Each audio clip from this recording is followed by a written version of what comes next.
खबर पाकिस्तान से है। पाकिस्तान की सबसे पुरानी एयरलाइंस, जी हां, PIA यानी कि पाकिस्तान इंटरनेशनल एयरलाइंस इस बार फिर से सुर्खियों में है।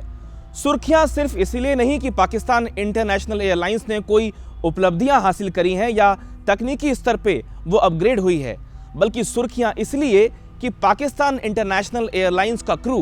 पिछले 3 सालों से लगातार एक एक करके गायब हो रहा है। जी हां, ये खबर आपको हैरान करने वाली है। वो इसीलिए कि पाकिस्तान इंटरनेशनल एयरलाइंस का क्रू जब कनाडा के टोरंटो में लैंड होता है तो उसके बाद वो सीधे आत्मसमर्पण कर देता है और कनाडा के अधिकारियों से असालम मांग लेता है। असल में ऐसा हो क्यों रहा है, ये समझने के लिए आपको ये पूरी कहानी भी समझना बेहद ज़रूरी है। उससे पहले हम आपको पूरी कहानी समझाएं, आपको बता देते हैं कि करीब अक्टूबर से लेके इस नवंबर तक, बल्कि यूं कहें कि 2024 के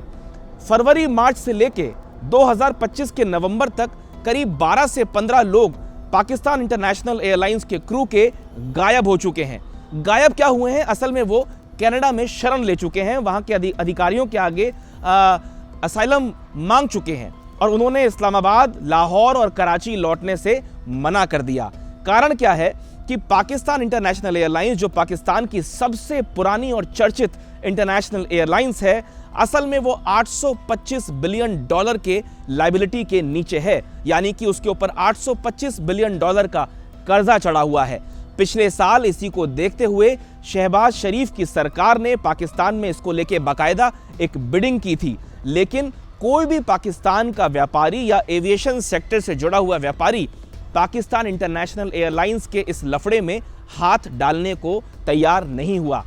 अब ये जो पैसा है पाकिस्तान सरकार के सर पे एक बोझ बना हुआ है, बहुत बड़ी लायबिलिटी बना हुआ है, और इसको देखते हुए शहबाज शरीफ, जो कि पाकिस्तान के प्रधानमंत्री हैं, उनकी सरकार ने इस आने वाली 23 दिसंबर को एक और दूसरी बिडिंग जो है उसका जो आयोजन है वो किया है। अब देखना होगा कि क्या कोई पाकिस्तान का या किसी दूसरे मुल्क के बड़े व्यापारी इस बिडिंग में पार्ट लेते हैं और इस लायबिलिटी को उतारने का काम, पाकिस्तान की सरकार को मदद करने का काम कर पाते हैं या फिर नहीं। लेकिन मज़ेदार बात यह है कि इस सब के चलते पाकिस्तान इंटरनेशनल एयरलाइन का जो क्रू है वो बेहद आक्रोशित है, वो बहुत परेशान है, उसका भविष्य कहीं ना कहीं डगर में लटका हुआ है और वो अपने भविष्य को लेके कहीं ना कहीं जो है बहुत परेशान है कि आने वाले समय में जिस तरीके के आर्थिक हालातों से पाकिस्तान गुजर रहा है, ना केवल एविएशन सेक्टर बल्कि तमाम दूसरे सेक्टर्स जो हैं, चाहे वो इंफ्रास्ट्रक्चर का हो, चाहे वो टेक का हो, चाहे वो सरकार में लोग हों, चाहे वो व्यापार हो, हर स्तर पे पाकिस्तान आर्थिक रूप से बेहद कमज़ोर है। और इसके चलते जो वहाँ का एविएशन सेक्टर है और ख़ास तौर पे पाकिस्तान इंटरनेशनल एयरलाइंस को एक नहीं, 2 बार नहीं बल्कि 5 से ज़्यादा बार अपने ऑपरेशंस जो कि कनाडा और दूसरे मुल्कों में हैं उसको ठप करना पड़ा। उन्होंने जांच बिठाई और बार बार ये कहा कि हम इस पूरे मामले की जांच कर रहे हैं कि आखिरकार हमारे एम्प्लॉयज़, पाकिस्तान इंटरनेशनल एयरलाइंस के एम्प्लॉयज़ जा कहाँ रहे हैं। पाकिस्तान इंटरनेशनल एयरलाइंस की जब सोशल मीडिया पे थू-थू हुई, बदनामी हुई, पूरे पाकिस्तान में हड़कंप मच गया। पाकिस्तान इंटरनेशनल एयरलाइंस को